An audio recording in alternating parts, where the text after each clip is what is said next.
urged protesters in Iran earlier this week to keep fighting in the streets and said that help was on the way. Is help still on the way, or has your bar we're for going to see. intervention As you changed? know, Iran canceled the hanging of over 800 people. They were going to hang over 800 people yesterday. And I greatly respect the fact that they canceled that. Mr. President. Did Arab and Israeli officials convince you to not strike Iran? Nobody convinced me. I convinced myself. You had yesterday scheduled over 800 hangings. They didn't hang anyone. They canceled the hangings. That had a big impact. என்ன இருந்தாலும் செம்ம முளக்காரையா நீ உன்னையெல்லாம் இந்தியாவுக்கு அனுப்பி படம் நடிக்க வச்சிருக்கலாம். அஸ்ஸலாமு அலைக்கும் வரஹ்மத்துல்லாஹி வபரகாத்துஹு. அன்பார்ந்த அனைத்து உறவுகளுக்கும் இனிய மாலை வணக்கம். ஏதோ ட்ரம்ப் அவர்கள் உடனடியாக பல்ட்டி அடித்து விட்டார். ஈரான் அங்கே அடிக்க போகிறதில்ல. என்ன காரணம்னா 800 பேர் ஈரான் நாட்டில் மரண தண்டனைக்கு உட்படுத்த போகிறாங்க அப்படின்னு சொன்னதால தான் இந்த ஈரானிய மக்கள் அவங்க உசுறு பாவம் இல்லையா, அந்த மக்களை நாங்கள் காப்பாற்றணும் அப்படின்றதுக்காக தான் ஈரான் மீது போர் தொடுப்போம் அப்படின்னு சொல்லியிருந்தோம். அந்த 800 பேரை அவங்க தூக்கிலிட மாட்டோம் அப்படின்னு சொன்னதால் வார் கேன்சல்ப்பா, எல்லோரும் அவங்க வேலையை பாருங்கள் அப்படின்னு சிம்பிளாகவே சொல்லிவிட்டு மேட்ரை முடிச்சிட்டாரு மிஸ்டர் பிரசிடெண்ட். ஆனால் இதில் முக்கியமான காரணம் என்னென்னா, அது ஒரு முக்கியமான காரணம் கடைசியில் நான் சொல்கிறேன். 2 பக்கத்தாலையும் அடித்தா எங்கேருந்து தாங்குவார், அதால் தான் இப்போ ஒன்றை முடிச்சுட்டு அப்புறமா வரேன்னு ஒத்தி வச்சிருக்கிறாரு, அவ்வளவுதான். அதே மாதிரி அரபு நாடுகள் அல்ஹம்துலில்லாஹ் ஏதோ அரபு நாடுகளுடைய பதட்டம் ஓரளவுக்கு நிம்மதியாக இருக்குது அப்படின்னு சொல்லலாம். Kuwait, Qatar, Bahrain, Saudi Arabia, Jordan, அதே போல் லெபனான், இன்னும் பல நாடுகளில் இருக்கக்கூடிய இராணுவ தளங்கள் ஈரான் தாக்கியிருக்கும்.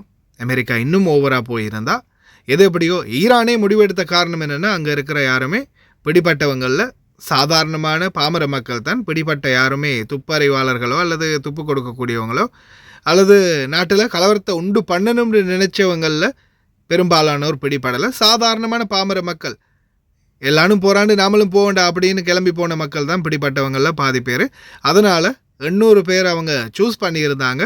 இவங்க நாட்டுக்கு தேச துரோக குற்றம் செஞ்சிட்டாங்க, மரண தண்டனை அப்படின்னு அதை நிறுத்தினதால் இப்போது அதை சாக்கா வச்சு அண்ணன் இப்படி ஒரு கதையை சொல்லிட்டாரு. சரி, எது எப்படியோ சந்தோஷம்.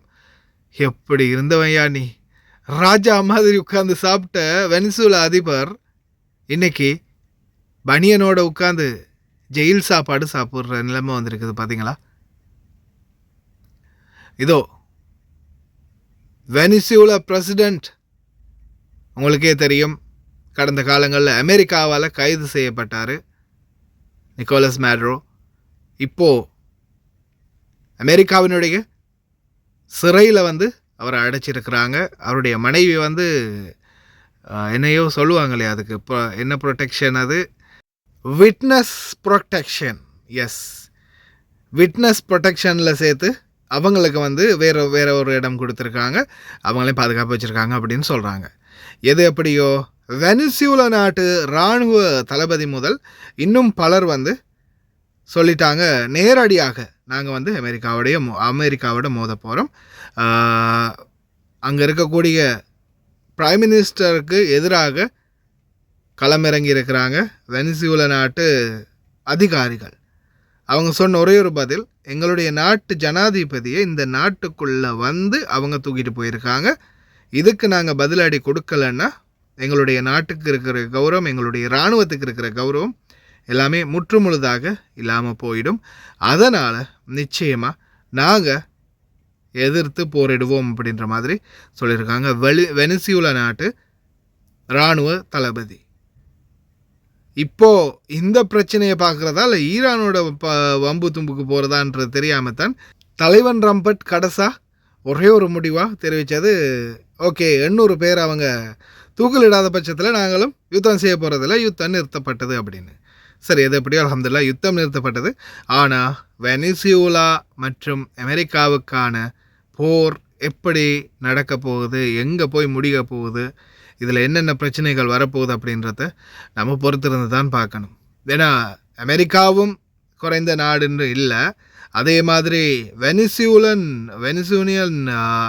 இராணுவமும் அவங்களும் சொல்கிறாங்க எங்களுடைய பவர் என்ன அப்படின்றத நாங்கள் நிச்சயமாக காட்டுவோம் அப்படின்றத சொல்லியிருக்கிறாங்க. இது எங்கே போய் முடிய போகுதுன்னு தெரியலை. எது எப்படியோ அமெரிக்கா வெனிசுலா பிரச்சனை வந்து இன்னும் கொஞ்சம் அதிகமாக மூண்டு போகும் போல் தெரியுது. ஏன்னா முக்கியமாக வெனிசுலாவுக்கு நாங்கள் உதவி பண்ணுறோம், எந்த வகையிலையும் ஆயுத உதவியிலேருந்து எல்லா உதவியும் எங்களால் பண்ண முடியும் அப்படின்ற மாதிரி வடகொரியா சொல்லியிருக்காங்க. கிம் ஜாங் உன் சொல்லியிருக்கிறாரு நான் உதவி செய்வோம் அப்படின்னு. என்னுடைய நண்பர் நிக்கோலஸ் மேட்ரோ அப்படின்னு சொல்லியிருக்கிறாரு. பார்க்கலாம் என்ன நடக்குதுன்னு. எது எப்படியோ அரபு நாடுகளில் யுத்தம் இல்லை அப்படின்றது ஓரளவுக்கு மன நிம்மதியை கொடுக்குது.